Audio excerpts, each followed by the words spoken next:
way. I think all the necessary could not attend this meeting. The purpose of our work session today is to review the apartment moratorium. We will have a staff presentation about 20 minutes or so. At that conclusion, we'll have some open discussion. Just to remind the board and those that are in attendance, we welcome all those that are in attendance today from the community and the media as well. I'm always glad when there are people at our meetings that have interest and want to be able to see government in action. And so at work sessions, we do not take motions or have formal votes, or we have formal decisions. The staff, department heads, and others. Visitor at the front door. Attention, station personnel. Visitor at the front door. That could be. It could be. And the reason why we're having the meeting here is this is one of our largest meeting rooms at the city, with the exclusion of the council chambers. And so at work sessions, the board will often give staff and department heads and the board direction on how to move forward, and that's what we look for today. I do want to thank staff, the cross-discipline team, civil servants and professionals that worked on this. Most of them are sitting around the back and at the table as well.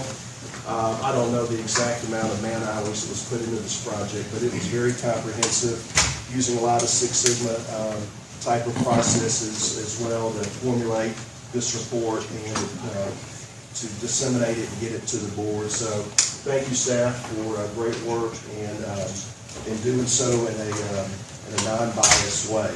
So with that said, Patrick, do you want to introduce the team and whoever will make the presentation today? Mayor, thank you. I won't add to what you said, but I'm going to turn the floor over to the Assistant City Administrator, Jason Heisman, and he has a group of folks who are involved with this. Not everybody who has had a hand in the preparation of this material will make a report. Just a handful in the interest of time, but it will be thorough. And as the Mayor mentioned, this is our second work session on the moratorium report that was put in place a little over 18 months ago. The board received the document in May and had a work session at that time. This is a follow-up work session to that. Mr. Heisman? Thank you, Mayor. Thank you, Patrick. We've had a number of 15, 16 or so people that have worked on this project over the last now 18 plus months. So on behalf of all those people, I won't go into all of them, but many of them are here today. Thank you for the opportunity to be able to present now. We call it take two. We're only going to cover about 20 to 30 slides today. We're going to move fairly quickly. It's been over 2 months now since you've had the report, and hopefully you've had enough time to be able to go through it. We're just going to do a brief summary just to provide several keys, some takeaways for you today. There's no new information. Everything that you're going to hear today has been pulled from the report. This is purely for your benefit and those that may be hearing this for the first time. If questions could be held until we're done, that would be very helpful and we would appreciate it. And we're going to go through each of the 4 sections. Just 3 to 4 slides for each section. And hopefully, if you have questions, we can handle them at that time when we're done. The resolution was put in place on apartments for the moratorium, and it was done out of concern that apartments and apartment buildings could result in a disproportionate impact on city resources and services compared to other forms of residential development. That really guided us in how we approached this study. We not only studied apartments, going back 5 to 10 years, we expanded the scope of work to be able to consider other forms of residential development also. The next 3 slides are summaries of the data on existing conditions back 5 to 10 years. This is the number of existing residential dwelling units that we considered existing for the purposes of our study. A total of 16,081. As you can see, the bulk of the residential dwelling units we have in the community are single family, over 80%, over 13,000. And as it relates to apartments, we have a little over 1,000 apartment units right now, and that accounts for 6.3% of the units within the community. So breaking down the dwelling units and the categories that they're in, we've studied police, fire, and of course GMSD and the student impact associated with that. The upper bar graph where we have right here accounts for the apartments, making up 6.3% of our total units. They account for 3.9% of the residential impact upon the police department, 2.9% of the residential impact upon the fire department, and 6.2% of the number of students coming out of GMSD. And those are resident students. The other boxes that you will see here that are highlighted, we wanted to highlight these because, as you can see, age-restricted independent assisted living make up 4.5% of the total units within the city. However, from a fire standpoint, consists of 21.4% of EMS and non-EMS calls within the fire department. Single-family homes making up the largest, as Jason mentioned, a little under 82%, consists of 89, almost 90% of the residential impact of police incidences, as well as 90.2% of the percentage of kids coming from single-family homes. Of the five apartment complexes that we have within the city, there are two that have consistently higher impacts on these city services than the percentage that they represent. As you can see by Farmington Gates and Westminster, 17.9 and 9.9% of the total units within the city. The proportions that they have, there is a disproportionate amount of city service impact that they have. 19.5%, 27.4% of fire, and then 35% of the number of students. And similarly with Westminster. As you can see, Farmington Gates and Westminster respectively have 119 and 88 students coming with them from each of them. So for the purposes of our study, we've made the assumption that any and all new multifamily development within smart code zoning districts will be applied for, approved, and developed as apartments over the next 10 years as cohesive with the small area plan. Each one of them have this aggressive residential build-out scenario, looks at the potential for all dwelling types throughout the city and their effect on services both at a district or zone level as well as citywide. So that aggressive residential build-out scenario included an additional 3,642 residential dwelling units within the community by 2028. That's what we mean by aggressive. Moving to the police department, we have 7 districts within the city right now. Districts 1, Districts 5, and District 6 have districts with smart code within them. Those were our primary focus within the study. Getting right to the point and answering the question about what would the likely impact of future apartments be on the police department. Within that 3,642, we included about 2,141 additional apartment units within the city as part of that aggressive build-out scenario here at the bottom. If all of those were to be built in 10 years, we would expect them to add an additional 680 incidents per year. Of those 680 incidents, we'd expect 118 crimes as part of those incidents. What that equates to in the red circle there is an additional 1.87 calls per day to these new units for our police department. Here's how that factors into the entire city. Of the existing dwelling units by 2028, 16,081 at the top, we're currently responding to about 23 residential calls per day. If we added 3,642, you look at the bottom, the new number of units in the city would be 19,723. We would expect the additional calls far right at the bottom right-hand corner to be 3.82 within the entire city. Of that 3.82, you add the 22.84 at the top, you get the new amount of 26.67 within the city.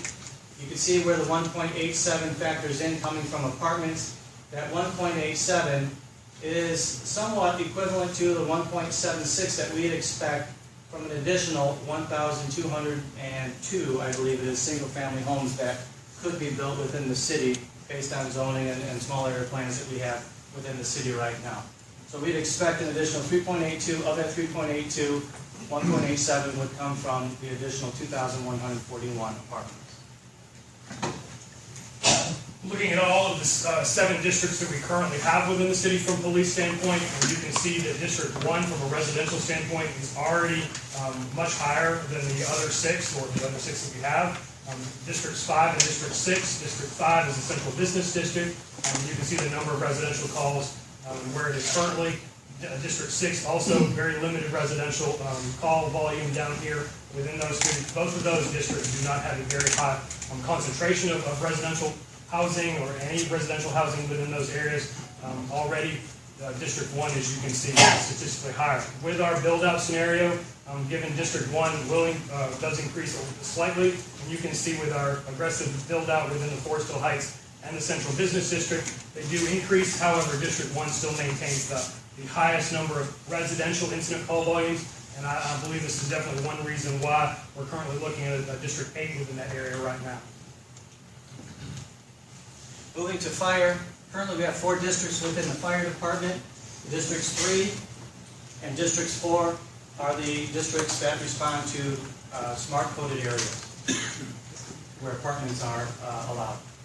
So if we have the 2,141 apartments, in 10 years from now, we'd expect an additional 212 calls to be added annually to the fire department's EMS and non-EMS call volume. That equates to an additional 0.58 calls per day, or 1 call, new call, to one of these locations every other day. How does that factor into the entire city? In 2018, the city responds to 6.59 at the very top, slightly less than 7 residential calls per day. We're projecting in 10 years, 11.26 to be the new residential call volume number. If you look at the chart at the first top 16,081 existing dwelling units, you see at the far right 2.98. That is the increase, about 3 calls we're expecting that we would, additional calls to the existing homes within the community based on the trends that we're seeing in call volume.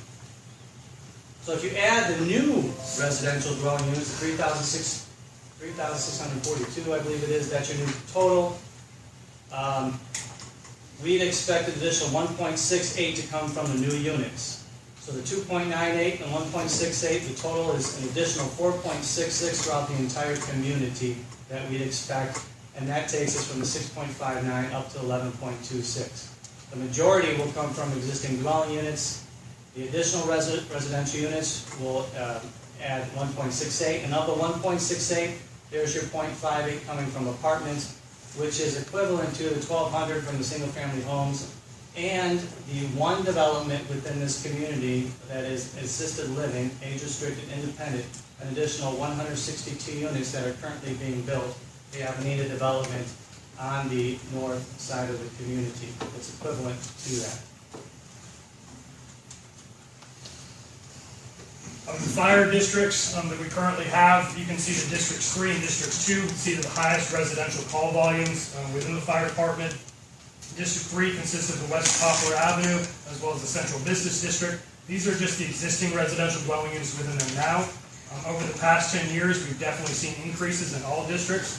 If our projections fall through, or excuse me, if our projections continue, over the next 10 years, this is the exponential growth that we will see in each one of these 4 districts, just with the existing residential dwelling units.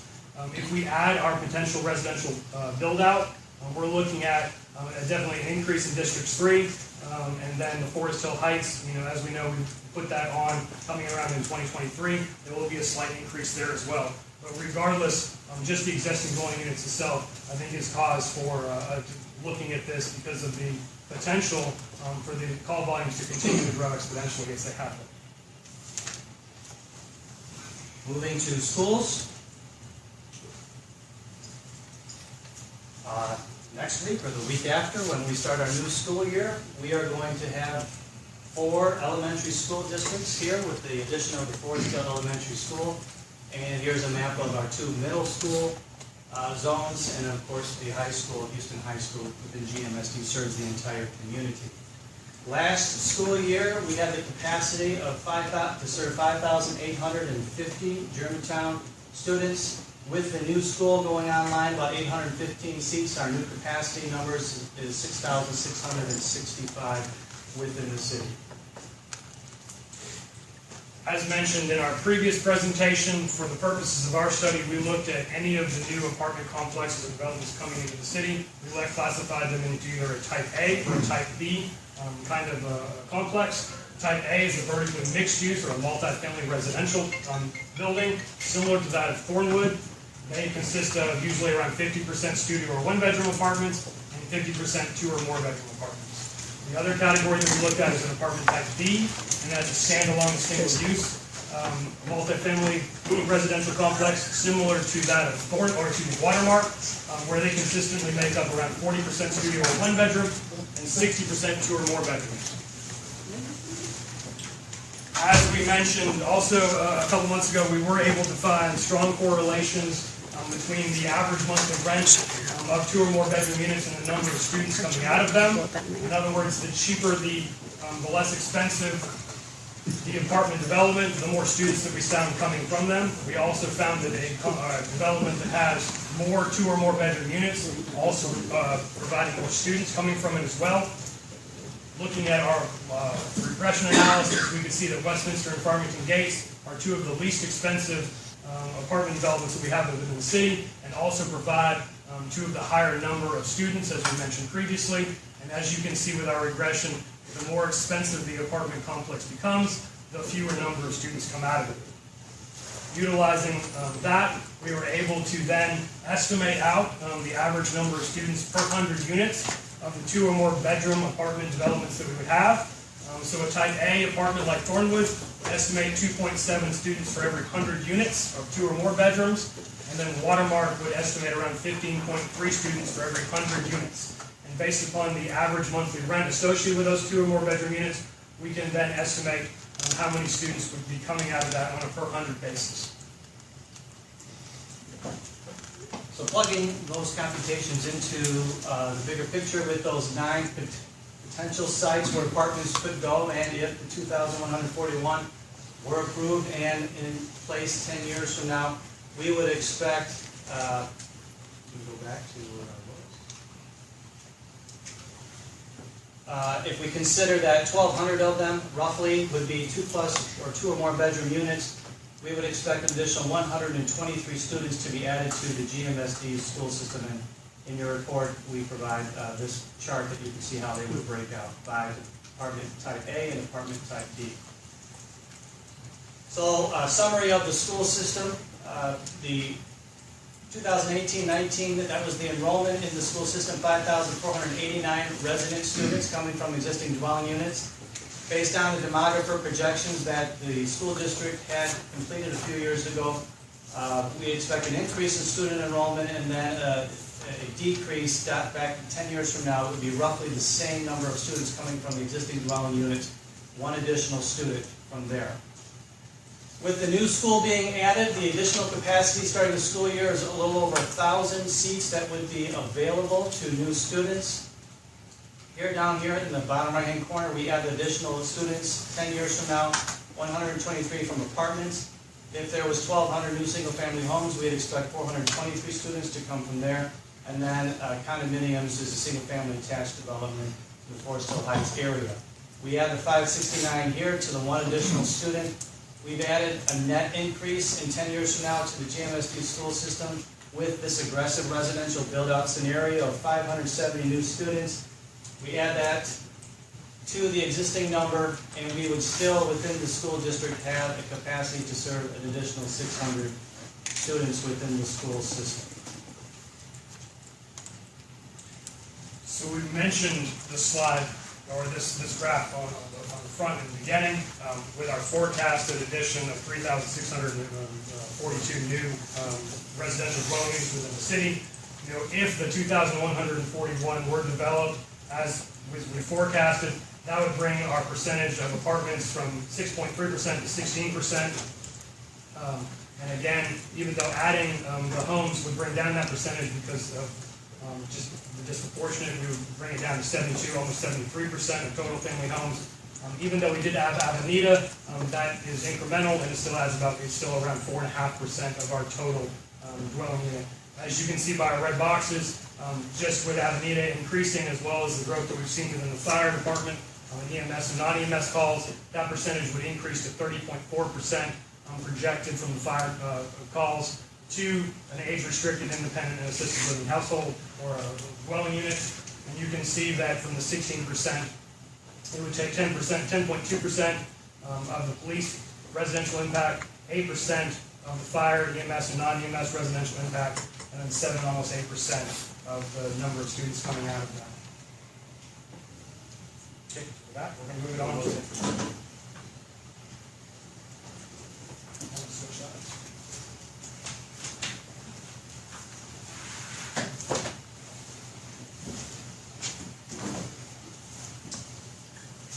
Good evening.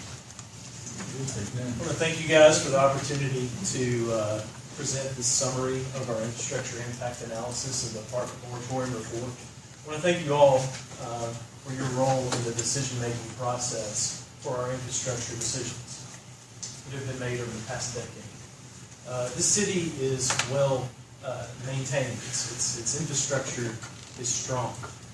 I've been a part of other state and local governments where that hasn't been the case. And I want to tell you that based on the findings in our report, based on our research, we see a very strong infrastructure system that can take the impact from this type of development. And hopefully you saw that when you read the report, and you'll see it this evening as we go through this presentation.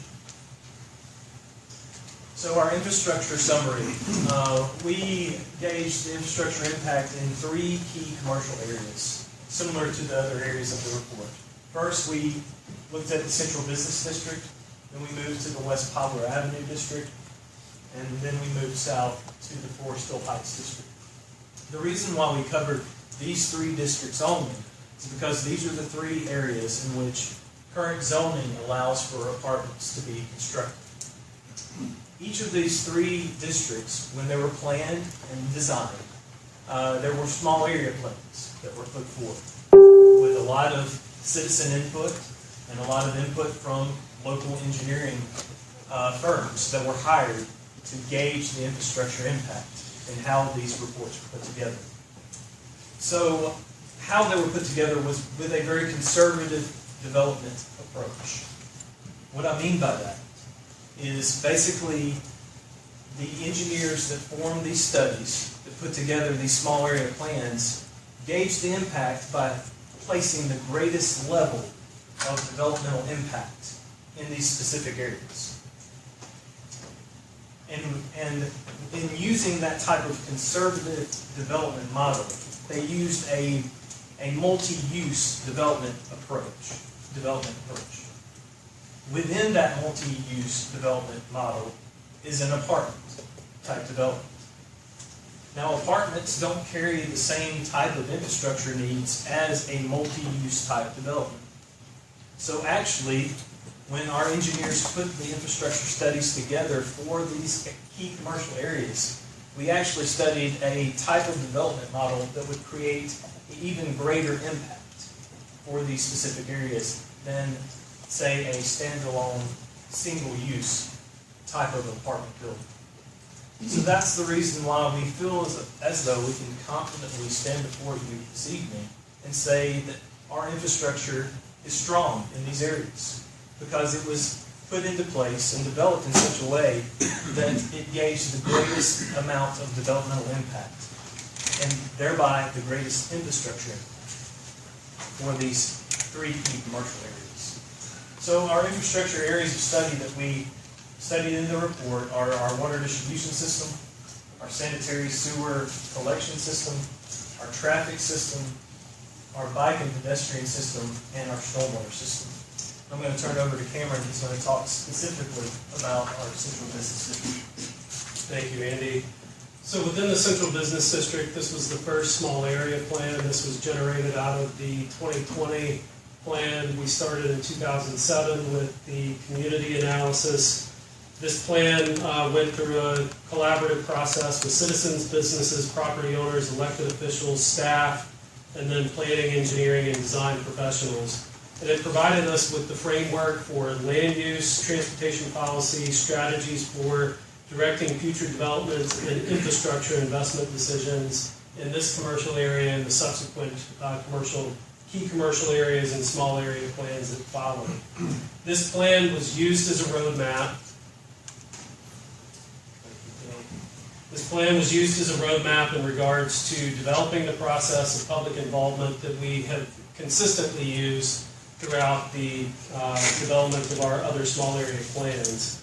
Through public and private planning, engineering, impact studies, all were done and have been done as part of infrastructure improvement decisions that were identified within your report. Hang on, wait till they get that up. Wrong way.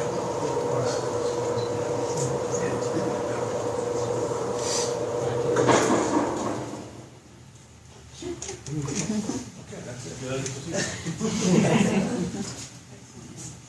Continue. All right, so most of what I'm going to talk about is there within the report. The slide was just there for bullet points. Really, what we wanted to focus on is the fact that investments have been made into the central business district, directed by the small area plan and directed by private investment into the central business district. That includes the Saddle Creek redevelopment, the Miller Farm sewer basin study and the improvements that followed it, the central business district streetscape and plan that followed that. All of these were developments that made sure that the capacity for infrastructure, for transportation modeling has been done and will be done as part of developments. A good example is that any stormwater analysis that's done as part of a redevelopment has to include a post-development scenario that's equal to a pre-development scenario. That means that the stormwater has to be contained on-site until peak discharge levels are lower before it can be pushed out into our system. This maintains the integrity of our larger system by holding it on-site. Same thing can be said for sewer. And the traffic impact model that was developed starting in 2007 is a traffic impact model that we still use today that is improved upon by every development that comes in, that's added to the model so that we can know how future development patterns, how future development scenarios, how private investment into our city is going to work, and we can measure those traffic impact analysis that are submitted by developers against this model. In the West Poplar Avenue district, we followed the same process. Some of the planned recommendations for that are bicycle and pedestrian infrastructure improvements that are currently being incorporated into planned projects in that area, especially Careford, Kirby Woods redevelopment, and some of the other improvements have already been accomplished by Trevure, including the additional traffic signals and improved signalization optimization with fiber optic network in Poplar Avenue that helps to streamline traffic through that area. Other improvements are a looped water system that occurred in the early 2000s, the Western Gateway sewer basin study that informed the decision to upgrade some of the sewer over in that area that's ongoing right now, and then again, those traffic signal improvements. I want to turn it back over to Andy at this point to talk about the Forest Hill Heights district. So our third and final area, key commercial area that we studied in the report is the Forest Hill Heights district. The area in your report, if you want to go ahead and turn there since we don't have the presentation. So we expanded our scope and our study of this area to include the area north of Winchester Road all the way to Poplar Pike. We did that because of the Forest Hill Elementary School coming online, as well as our other infrastructure improvements, page 24, that bolstered our infrastructure in that area, like the Forest Hill Irene widening project and annexation water main improvements that were done. So a total of 5 capital improvement projects have been approved and some of which are currently being constructed in that area that shall improve the water distribution system and sanitary sewer collection system in the area. Similar to the West Poplar Avenue district and the Central Business District small area plans, they were carefully considered and thoughtfully designed through an extensive planning process that included much citizen input, and it was that conservative development model and approach that went forward with this small area plan. Similar to the other small area plans, the city hired a local consulting engineering firm in Fisher Arnold, and they studied our infrastructure and gave analysis on all of the infrastructure areas that are in our report and provided those recommendations for improvements. And that's what stemmed from our improvements that we gave to the board for our capital improvement projects that are being currently constructed and are forecasted in FY20. So with all these improvements in place, if you would turn over to your executive summary in the infrastructure section, it contains the graph that we were going to show on our last slide of our presentation. That's in the front end of the report. Yes, sir. Page 1 of the infrastructure section. That graph you see there is a summary graph of all three key commercial areas. Basically, what this is showing you is the approximate percentage of completed infrastructure improvements to accommodate the future developmental impact in each key commercial areas. What this does not take into account is actually our current FY19 and FY20 capital improvement projects. We do forecast that all of those percentages that are located on that bar graph will approach 100%. So basically, we'll be able to handle 100% of the developmental impact in each key commercial areas once we are completed in FY20 with all of these infrastructure improvements. So with that being said, in summary, the informed infrastructure decisions that you have made over the past decade and the thoughtful planning efforts from our citizens and government officials combined, along with a successful design team and the careful construction that has taken place, we feel as though that any type of multi-use, multi-family type of developmental impact in these three key commercial areas can be mitigated. And we believe we can basically continue on as a city with this infrastructure impact as we move forward. With that, we'll turn it over to Jason.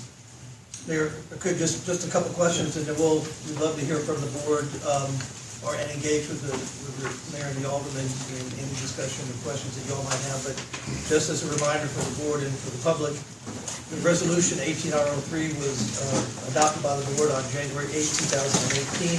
And I'm going to read a provision from there that really directed staff's entire work in pulling this document together and the presentations that you've seen. It says that the purpose of the temporary moratorium is to allow the city an opportunity to study, research, analyze, and/or assess the likely impacts and nature of any future apartment and apartment building development in the smart code zoning districts, which staff has done, including without limitation and as the city deems appropriate, development and demographic trends, aesthetic qualities, burdens upon access to city services, resources, school, infrastructure, utilities, parks, public areas, facilities, and emergency and police services, traffic congestion, public safety, and neighborhood characteristics. Mayor, Board, I believe staff has done an excellent job in answering all those questions for your direction in this resolution. The moratorium, it was an 18-month moratorium. It expired on July 8, 2019, and since that period of time, the administration has put an administrative hold, if you will, on any future or any apartment development projects coming forward. But we know we can't keep that indefinite. And so the moratorium has expired, and we are looking for direction from this body on how best to move forward. Thank you, Patrick. Just wanted to say thanks to Phil, Cameron, Andy, and Jason for the presentation and for all of the team as well. Again, board, as we mentioned earlier, we're looking for direction, and at this point in time, board is open to any questions of staff, of team members that worked on the apartment moratorium. Our superintendent, Jason Manuel, is here and can add anything to the different school numbers. I think we used most of your demographers' statistics that the work that you did, in essence, and we took those figures to plug into our analytical work. So with that said, board? Yeah. Thank you, staff, also for the hard work you put in. There's a lot of information here. It took me a long time to get through it, but to get towards that something that the city administrator just said about the administrative hold, and then asking the board for guidance to move forward. I just have a few questions in that regard. What are our options? Can we extend the moratorium? Can we change ordinances to prevent certain types of development? How would that look like? What would that look like? What would that process be? So I would ask. I would think, and I'll let Mac and David jump in, but I would say yes to all the above that you mentioned, Alderman Sanders, that the board can do that, this legislative body has the ability to do that, but I concur with you 100% that there's another place where this needs to go. I think staff has done as much as they can, and this body has done as much as it can from a legislative standpoint to direct the development of the study, but there needs to be another place where any recommendations go forward, and the planning commission obviously is an excellent next step if the board desires to move in that direction. So what would our total list of options be at this point then? To maybe the attorneys might give us that. Sure, well, let me respond to that, Alderman. As our city administrator stated, the purpose of the moratorium was to conduct the study that led to the report that you have. And so that purpose of the moratorium has been met. The next step is to consider any changes that need to be made to the city's ordinances. The city's ordinances are the city's laws. So if there are changes that the board thinks need to be made in the zoning ordinance, for example, that, of course, first has to go to the planning commission. But I think guidance from the board of mayor and aldermen as to a direction from the planning commission would be the appropriate next step. Thank you. Well, Alderman Sanders, got some more questions? I'll have some. Okay, yeah, Alderman Noel. Thank you, Mayor. I made some notes, and I'd also echo Alderman Sanders and Mayor and Patrick. Thank you, guys. I mean, what a comprehensive study. I think we could have spent a whole lot of money with consultants and hundreds of thousands of dollars and not gotten as good a report that whether you agree or disagree or what you want, it's certainly comprehensive and a job well done to you, so kudos. So just some notes that I had written down. I know that, I think we all know, Germantown is always going to be primarily residential, single-family residential community. And really there's no land left, as we've discussed, for standalone, that is zoned for standalone apartments. So the only areas available for apartments are in our gateways. And so I think we know the community surveys show that a lot of our residents are aging and they want to continue to live in Germantown, and maybe some of them want to move to a product that is not a single-family home where they have to take care of a yard and a pool and so on and so forth. And I think we also have young professionals that are moving into town and may want to, at least it's my hope that they would want to come back. I hope my kids do, and may not be able to afford or may not want a single-family residence and may want to move into an apartment or a condo or some type of multi-family product where they don't have the same responsibilities but have more freedom to move about. I think that based on the study that we've done, we can conclude, at least I can conclude, that really in and of themselves, apartments do not provide a disproportionate or more of a drain, I should say, I guess, on our resources like police, fire, public works, more so than, at least than any other housing type when you're talking about a one-to-one. And so my belief is, I know we're talking about multifamily and I know we're talking about apartments, but as a planner, what I've seen and what I'd like to talk about a little bit, I guess, is creating places. And if you'll indulge me just a second, I think we've got just a limited amount of land left. And like we talked about in our gateways, in these mixed-use smart growth areas, we have an opportunity to create special places. And when a developer comes in, or when multiple developers come in and they have lot-by-lot developments and they are the same uses, that, in my opinion, that type of ability to create special places goes away.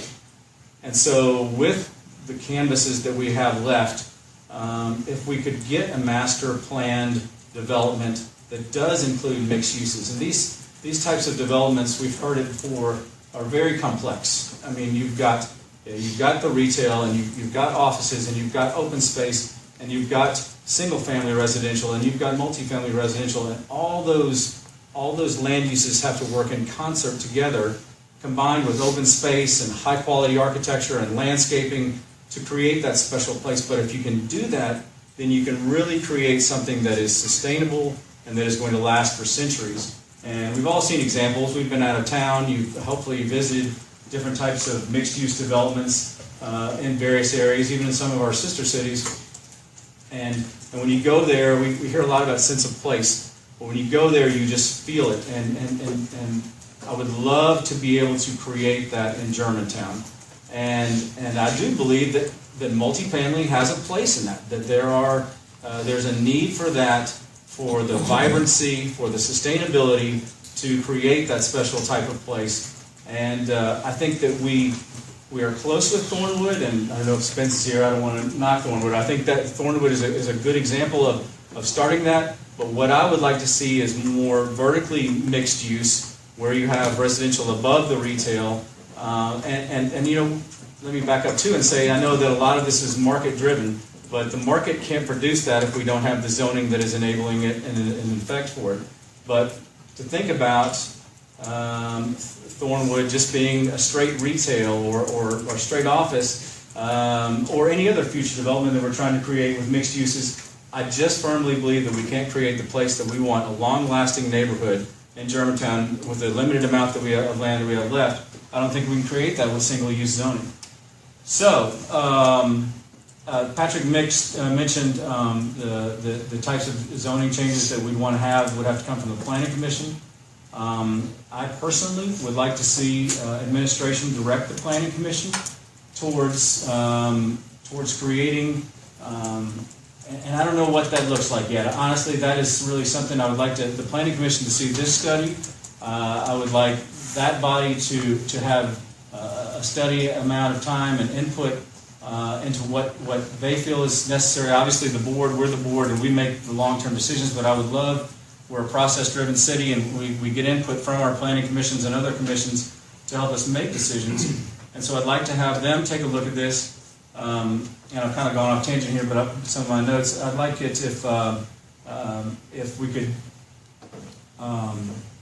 direct them to, what I was trying to say is I could support multifamily residential development in a smart code zoning district as long as it is part of an integrated mixed-use setting or is the non-dominant component of an integrated mixed-use development application, appropriately designed, and scaled for its surroundings. I'm not in favor of any more garden-style, single-use apartments in any area of the city. And I'm not berating or saying anything negative about those. I've got a lot of friends who live in those developments, but I just don't think that anyone here, I don't want to speak for anyone else, but would like to see any more freestanding. I think we've got our fill there, but having multifamily as a component of mixed-use development to create a special place, I think it's important. And I think it's important for the city of Germantown. So I've rambled for a long time now. If anyone else wants to speak up. Only 6 minutes and 40 seconds. Any further discussion? I've got a few Vice Mayor? questions. I do appreciate your comments, Forrest, and I consider, since we're in this spot for a long, long time, I appreciate what you have to say. I do also support no single standalones. So direction for Planning Commission, I see several of those members here in attendance tonight. I would like to see, again, as we have more conversation, I'd like to see that come back to us in the form of an amendment or to that ordinance. But I see Mr. Nagle down here. One of the things that I was really hopeful that this report would bring forward was the concern about what impact to schools, apartments, now and within the next 10 years would look like for us. And one of the most striking things, and it's difficult to understand for those of us who are poring over these, but also for the general public, the way that the demographers numbers in 2023 start to fall off. Can you speak to that just for a moment? And I do have two other questions after that. Sure, I'll be glad to. And I think one of the things that we really appreciated as a school district was being involved in the process. And for us, we're not a body that approves one way or the other, but we enjoy the fact that we have a seat at the table. And that for us, moving forward, what we'd like to see is that continued process and working with the different commissions, that if we are going to look at opening up different types of developments, that at each step, we're able to reanalyze the impact on the school system. So I don't think it's what we see today may not be what we see, and we talked about that a year from now, 2 years from now. And also predicting all possible changes. So one of the important factors that they determined, I think we've got a really good tool to analyze the impact on school systems, is price point and the number of 2-bedroom apartments, for example, in a complex. Well, price point can change. So depending on what the developer presents, and then if there's a change in that price point, that has an impact that we've seen in the study. So I think those are the things that, as a school district, we just want to make sure that we're involved in that process. But when the demographer was looking at our homes and predicting the growth in our district, I think Forrest said it well. People like to live in Germantown, whether they have children or they don't have children, and we don't see a lot of empty nesters that all of a sudden say, okay, my children have gone off to college, I'm selling my house in Germantown and leaving the city. So essentially what that does is it takes a resident off the market to produce children until they decide that they're going to move to a smaller location. But in his studies, and he was a national demographer, he found that the cause that prompted most families to move, those empty nesters, was the death of one of the spouses. So they actually looked at mortality rates amongst the districts. So you think about a husband and a wife, they're living in their house, they raise their children in, one of the spouses dies, and then they decide to move from Germantown or to downsize. It's usually not so that they can make money or sell their house for a greater profit. It usually was that mortality rate. So that's what you see when you see incline. So we see these increases and we see these decreases based on the age of the population. So that's why you see a slight decline. And then it starts to go back up again as those people start hitting those mortality rates. Very helpful. And this would be to Amy Sanders. As far as the infrastructure goes, I know, and maybe Cameron, I apologize, you were right in the middle of your presentation when the slideshow went off. Had to do with when we look at improvements to drainage. 2011, 2012, that Miller Farms project, where we were not able to complete a significant drainage improvement based on easements that were not allowed, received, given by residents. Moving forward, and I know that we've talked about this, because we've talked about this report a lot since it came out. If you could speak publicly about what that would look like in the future when we have identified areas of concern, how we would move forward with that potentially. I'll start with the caveat that just with an example development project, if it plugs into that system, it's looking at the system as it currently functions now. And so any stormwater detention would have to be, as I sort of identified, would have to be maintained on that site before it was released to the system after peak discharge flow. It's designed to go into the system that we currently have. Through a detention pond? Either above ground or below ground, yes ma'am. It's held back while those peak flows within the system subside to a more reasonable rate so that it can be let out. And that's how it's designed, so that it can function and hold back those pre-development numbers in a post-development scenario. So if it's fully built out, it's still only feeding into the system the same level of discharge that it was pre-development. I hope I said that simply enough, but I'd have to defer to my colleagues in Public Works as to how they approach improvements to the system from a capital expenditure perspective. If I can add to that, and Andy said it well, the city's 5-year capital budget it took into consideration, and it takes into consideration the small area plans and where we need to add infrastructure to support economic development growth in our community, whether it's commercial or residential. We apply for that. We're very successful with a lot of TDOT work, but where we have the funding and availability, we're going to work that plan. We're going to work that plan, Vice Mayor, and make sure that we address what's in the capital budget. And so what I heard you say was that the 2020 budget brings us almost to 100% on all three categories, or all three districts. That's correct. All of the infrastructure improvements that have been budgeted for the FY20 capital improvement program would allow for us to get at or near that 100% level to accommodate the development. A very aggressive development. That's correct. For the 10-year build-out. And then stormwater, and this is my last question. Stormwater for new development, it has to be equal to or less than what's occurring. That's correct. Similar to what Cameron just said, basically you have your pre-development flows and discharge rate at which the existing land, whatever those features are, existing, and how it discharges into our stormwater system. Those flows have to equal the post-development flows, which would be after all the impervious surfaces are added from the new development. Those flows would have to be retained so that the discharge levels are the same as they were pre-existing prior to that development being destroyed.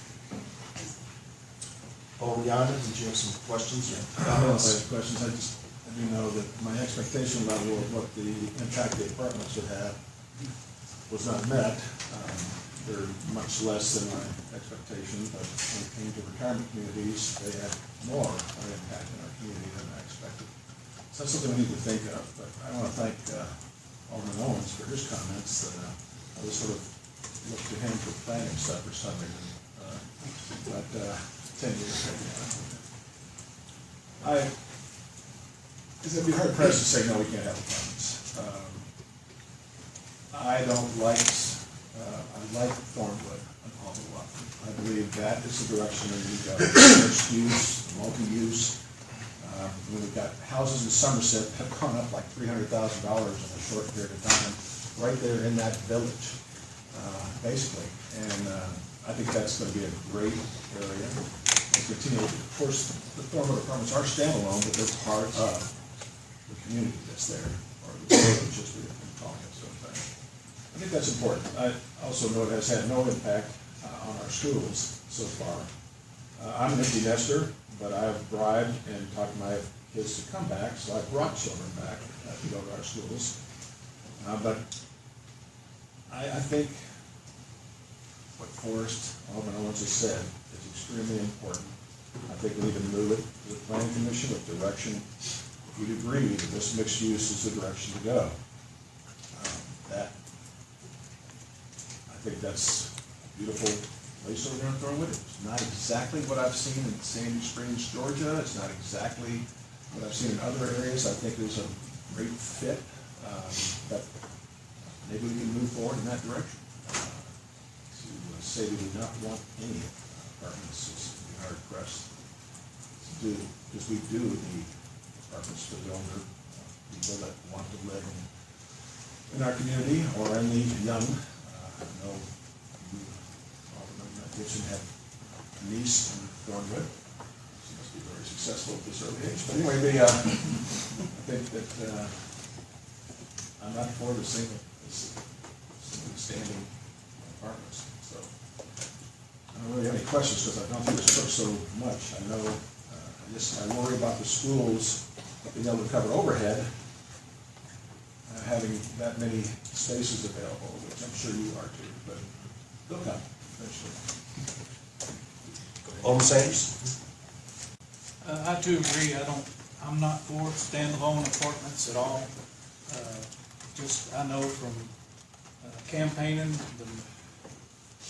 80% of the people, when I knocked doors, were against apartments. The citizens don't want apartments in Germantown.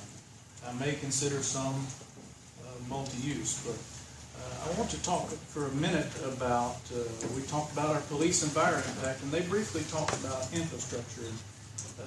Something the citizens may not know, that Germantown has been spending money on infrastructure for a long time, as they said, a decade, to prepare for this additional development. Since 2001, when we looped the water system out by Carrefour, the Miller Farms sewer that Alderman Gibson was talking about was $3.3 million, and there was a pumping station and a force main for $765,000 in 2012. We're extending this water line now at Forest Hill Irene at the cost of over $1.1 million, because we want they say to support Forest Hill Heights expansion, a water tower for equalizing pressure, proper fire flows. That's $2.3 million. Acquiring light, gas, and water assets in that area, $500,000. Water main construction in that annexation area in Forest Hill Heights is going to be $1.3 million. Sanitary sewer, another $1 million. In 2015, we did a study on the Western Gateway at $184,000. A professional services contract in Western Gateway for the sewer for $189,000. And then just recently, we had to vote for, or I felt like I had to vote for the extension of the sanitary sewer over there, because the Carrefour would overwhelm 103 residences over there. I did not want to vote for that, but I did it to protect 103 citizens, not for development. This very report right here has the spreadsheet of multifamily use, including apartments, just a utility impact of $6 million for water and $4.6 million for sewer. I encourage, if the other aldermen haven't looked at it, the July 15th Tishler-Bice study that the city paid for, July 5th, 2016, clearly says that this additional growth is not going to bring additional revenue to cover our expenses until the outlying years, almost 20 years out, 21 years. There's insufficient revenues to be generated by growth to cover related expenditures over most of the projection period. It's just... Alderman Sanders, I will, and I apologize for interrupting you, I will tell you that most of those assets that you have described are depreciable and capitalized over 50 to 75-year period, if not longer in some of their cases. I apologize for that. I do understand that, Mayor, but the revenues that... So you make your money later on after the investment. But frequently, people tout that when the property is developed, it gives a higher value, and then we reap higher property taxes, sales tax, etc. That was taken into account in this study, so we still do not break even until year 21. So there's some great information in here. They talk about, we're talking about in year 10 or 12, possibility of having to build a new fire station, $750,000 for a new engine company, $250,000 for another ambulance, over $1 million in salaries to cover that, not to count the cost of the building. And they even projected a new school, the expansion that we've already done at Riverdale, the new elementary school. They projected that. They were a little low on the cost of what they thought it was going to be. So that tells me that it may be even more years before we see a break-even point. Just the fire department impact alone, at building a new station and new folks, we're talking several millions of dollars, not counting building the station and purchasing the land and figuring where that's going to be. The study frequently says even after 20 years there's not enough revenue to cover the cost of our infrastructure and the capital improvements that are required to support this type of growth. The fiscal impact analysis showed if it was status quo, continue to grow as the city's been growing, versus redevelopment with higher densities, it's about $5 million more in cost of capital improvement needs to support that growth.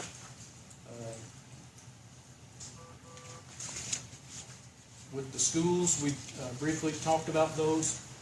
One thing to think about these schools is, as far as the impact of apartments on schools, as we saw on the slide, I think what we have to look at is when our older residents move out into an apartment, those homes that are in Germantown now are going to be backfilled with families, probably younger families that want the bigger yard, a pool, for instance, and what's going to happen, I believe, those people will bring the kids to the schools. So the apartments may not affect the schools directly, but the backfill of those homes, I do believe, is going to have a huge effect on the school.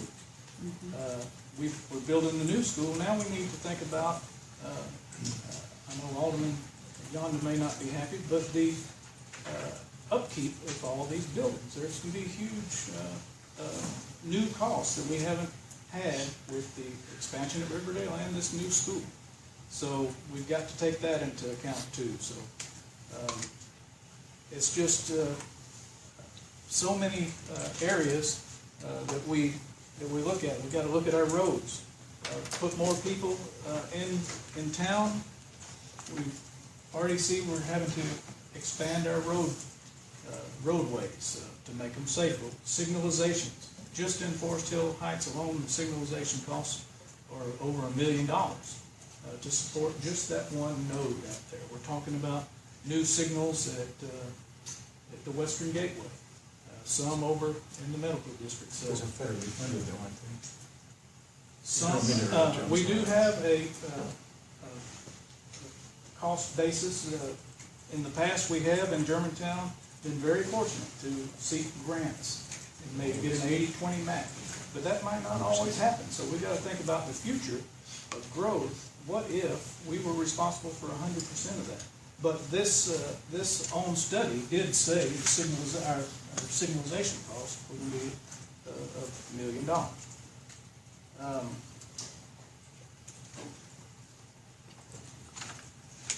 There are a lot of capital costs that we've briefly talked about. I encourage you again to look at this Tischler-Weiss. They kind of spell those out. Capital improvements, we would need about $5 million more than for the higher density and redevelopment versus the status quo. Our capital cost, about $5 million more. So that's those are huge costs that I think we need to take into account when we look at the future development and growth of Germantown. We need to take a slow, measured approach, I think. I agree with Alderman Gibson and Alderman Yonda. I do not like standalone buildings, apartment buildings for Germantown. That's not what Germantown is. That's not what I believe the citizens want in Germantown.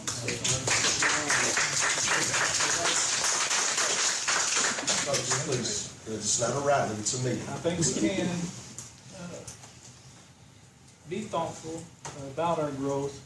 Look at it. A lot of the infrastructure, as we've pointed out in this study, has already been paid for. I just don't think a lot of the residents knew it, that it's been occurring all this time in preparation for the future build out of the city. But it's going to be tough. High density, as I've seen on some preliminary plans for, say, the Carrefour, for instance. I don't know how as dense as that was, or even as dense as the Arthur property proposal at one time was, to help us build a sense of place, because it's packed in so tight. How can there be the civic space area and the outdoor and the interaction with the neighbor or your community when it's as dense as it is? So that's something I hope we ask the Planning Commission to look at, density.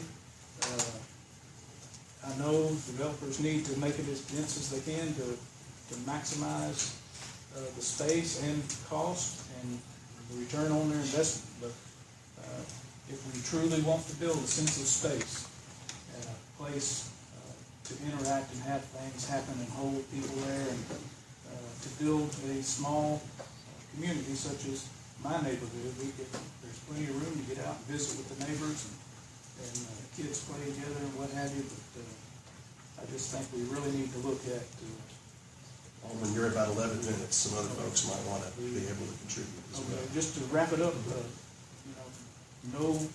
even a Thornwood, for instance, I might agree with the retail, with the apartments above, but that building that has 200 apartments over there, that to me is a standalone apartment building, even though it's in a mixed-use area. So, as we look at our ordinance and think about standalone apartment buildings, I guess we would have to talk amongst ourselves and the planning commission and decide what does that standalone apartment mean, because that's a standalone in my definition of the word. So, thank you, and I'm sorry. That's okay. Any other? Alderman Sanders, I think we agree more than we disagree on a lot of things that you just said, and I'll talk about. First, I guess I would say I am a firm believer that if a city is not growing, it is dying. And I know that may sound like a cliche, but growth, and I'm not talking about growth for growth's sake. I think we've got to have quality, thoughtful development. Same thing I think you were iterating. And the reason for that is so that we can retain these places. So these places that we are creating, these developments that we are creating, retain value, and ultimately we will see the return on our investment. You don't have to go very far outside of our city limits to see other developments, and I won't use any other cities' names, but that have just, are wastelands now that have gone downhill. And that's why I think it is so important to create, I'm going to sound like a broken record here, walkable, high-quality architecture, high-quality landscaping, open spaces and gathering spaces for meeting with your neighbors, mixed uses where you can walk to the store, or you can work and stroll out at the park to a park for lunch. And I don't think that is a pipe dream. I think that is being done around the country, and I think that is the sustainable model that we can utilize for Germantown if we insist on it. Now, one of the things you talked about is, and I don't disagree with you on the standalone apartments. I would prefer to see, and ultimately, I'd like to hear from the Planning Commission and then the rest of the board. But if we move forward, I would like to see vertically integrated mixed use. I would like to see, if we're going to do multifamily above residential, retail. Sorry. And I think we can achieve that. I've seen it done elsewhere. I know we all have. But there's other things that I looked at a number of codes that different municipalities have. But Sugar Land, Texas has some great stuff in terms of some of the highlights of their land use plan is a ratio of single-family housing to multifamily housing. They keep the ratio. No standalone, single-use multifamily residential complexes. New multifamily, be it condo or rental, is in mixed-use areas only. Phasing projections are required for mixed-use development, so they can't come in and say, okay, we're going to do this multifamily as part of this overall development. They've got to have a plan and a phasing plan that they would stick to or be required to stick to make sure they develop the retail or the office or the open spaces in conjunction with that, so they don't just leave after they've developed multifamily, if that was the case. Vertically mixed-use buildings, I talked about that in the preferred architectural style. And I know we're getting into the weeds here, and I didn't want to do that. This is what I want to come from the Planning Commission. I would really like them to study that. But these are just some examples, I think, that can really help Germantown for the long haul create sustainable development that we all want. I don't think anyone, hopefully, I'm not going to convince a lot of people, but in our nodes where we can protect residential neighborhoods, I think this is the way to go for our future development. One thing I wanted to ask about was, Jason, looking at you, I guess not to put you on the spot.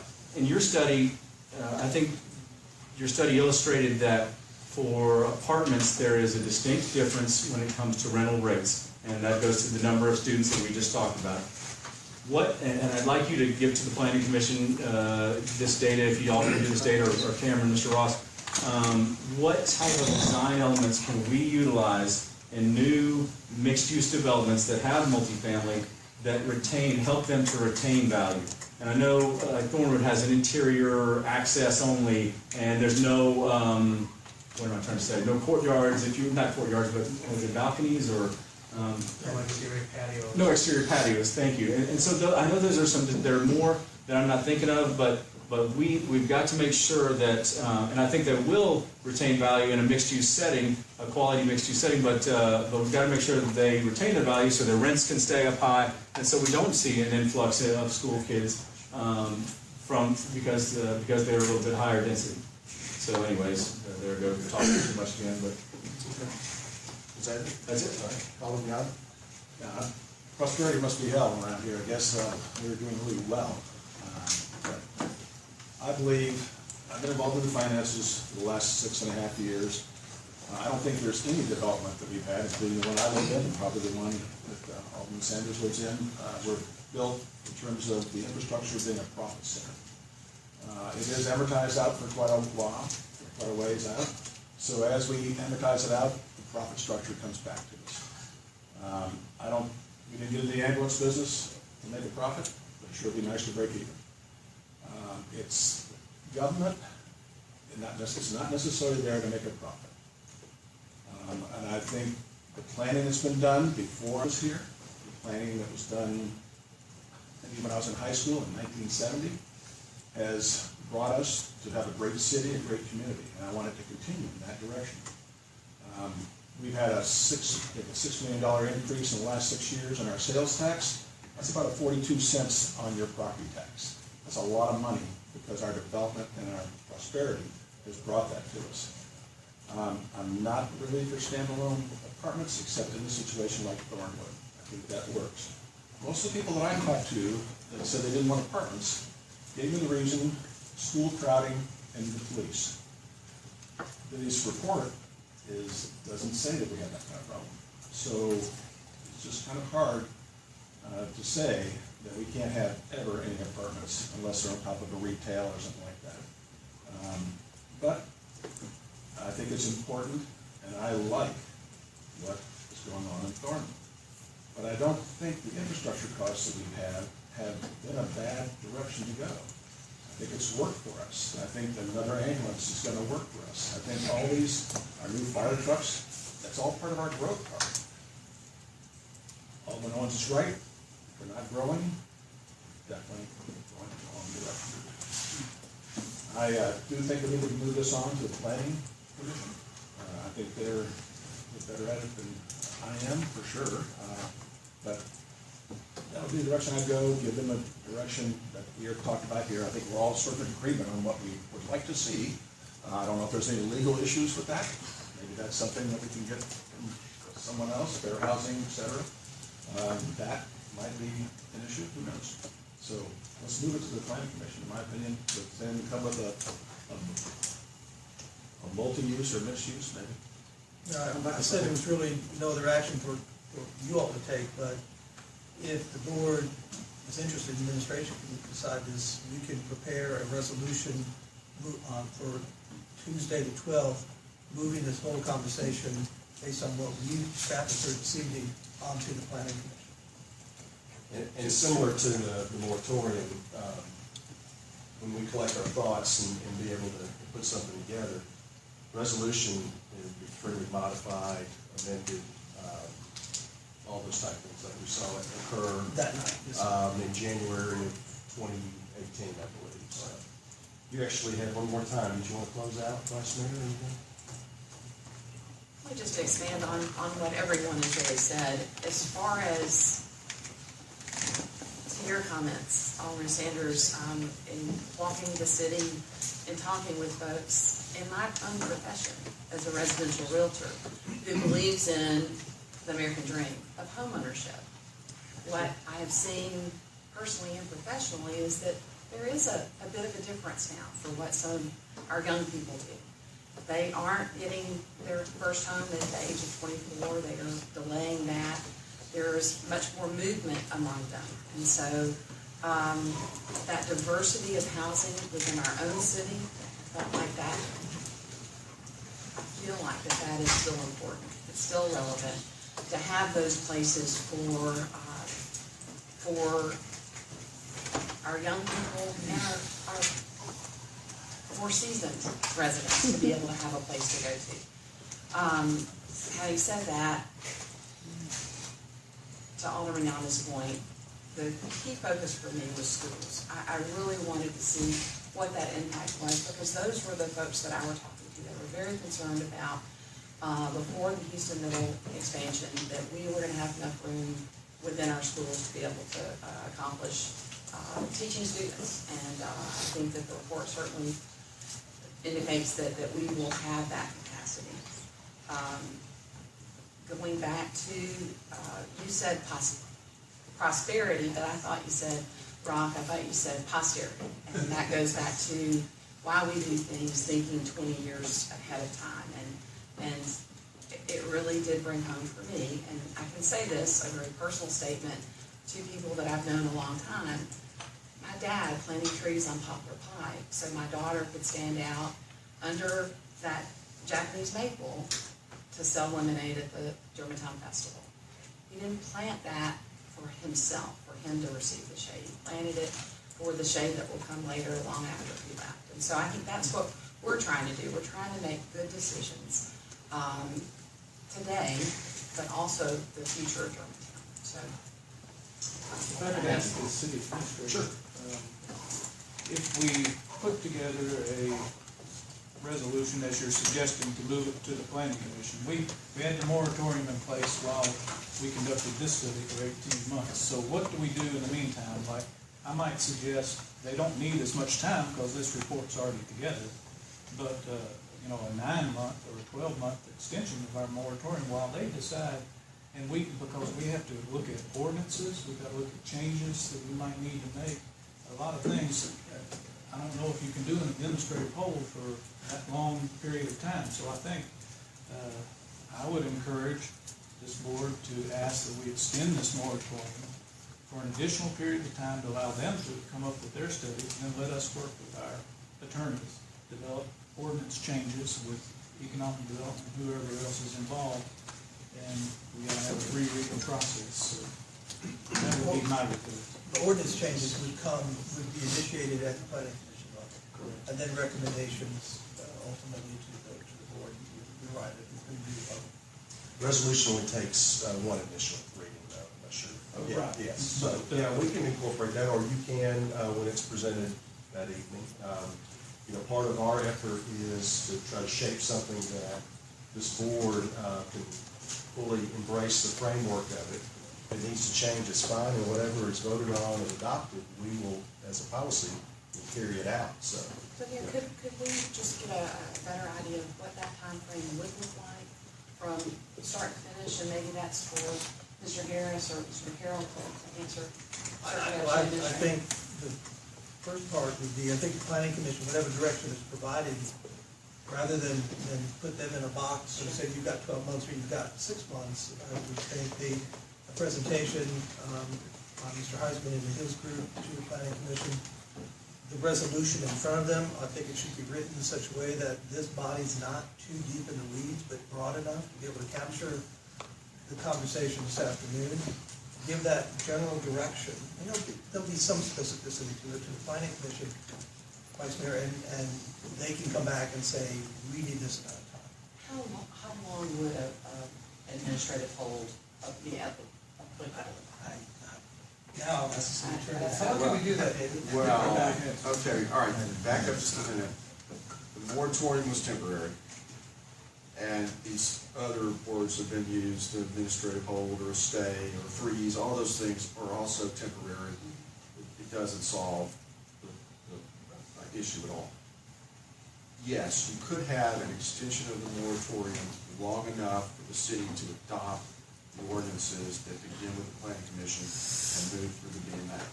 Now, if you started at the planning commission, say next month, to get it through 3 readings, you're talking realistically 120 days. What would you say, Cameron? Where's Cameron? 120 days. You need that much time to go through the planning commission's 2 meetings and whatever other work it needs to do, bring it to the BMA, have a public hearing, and bring it through 3 readings. That's 120 days. So if we were to begin now, you're talking about essentially through the calendar year.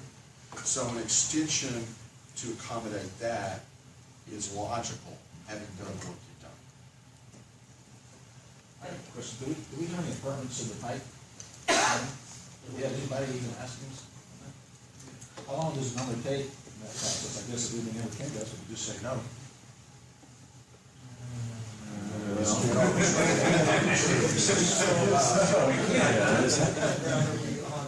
By the time it gets to us, though, we have a new ordinance.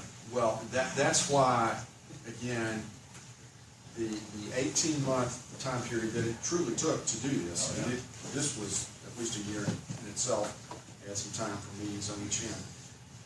But to make ordinance changes, as I was saying, is about 120 days. So you've got a little bit of cushion you could incorporate into this resolution that you might have to direct the planning commission to take or bring to you ordinance changes. And in the meantime, an extension of the moratorium would make logical sense. But you can't just keep moratorium things. Do you think that 120 days is realistic? They still need to read this and study it. Well, y'all can all talk about, and, if, for example, a resolution went to the BMA, we suggested August date. We could think about, all right, if that was the day where you said to the planning commission, go, begin to change your ordinances to implement what the consensus might be among the members of the board, then you can kind of project how much time that might take. And there's could be discussion about what that really is, but it needs to be tied to what the process should take. Because, I mean, let's face it, we don't have an ordinance crafted, and so staff would have to look at, that's gonna take a little time as well. Right, so if you said go in August, it's not gonna happen. Even the planning commission level till about October, quickest. Right. But some of these things won't be that complicated if what you're moving towards is a more restrictive, smart code zoning district when it comes to standalone apartments. Those are changes that can be made in use charts or description of what's permitted and move forward and get that done. Remember, ordinances are always a process. And for now, it seems that there's strong need to make some changes. It may not be forever, but those need to be put in place. Any other questions or discussion? Could we also ask the planning commission then to look at, in this study, they suggest many things that help